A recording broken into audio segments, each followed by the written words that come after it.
Hello everyone. In today's STEM at home activity, I will be performing flying tea bag.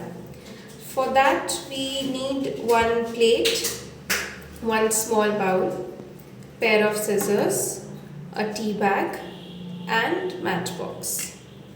Now first of all, we have to empty this tea bag. So for that you cut it from the end.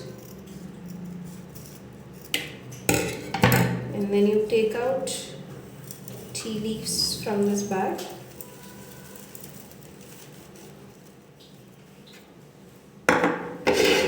Now after this, place this tea bag onto plate like this.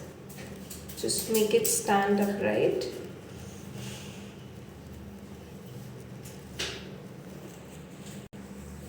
Now after placing this tea bag like this, we are going to light it up from the top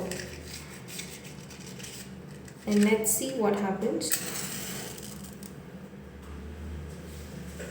So basically this heat will create less density inside the bag, because of which it becomes light and it flies.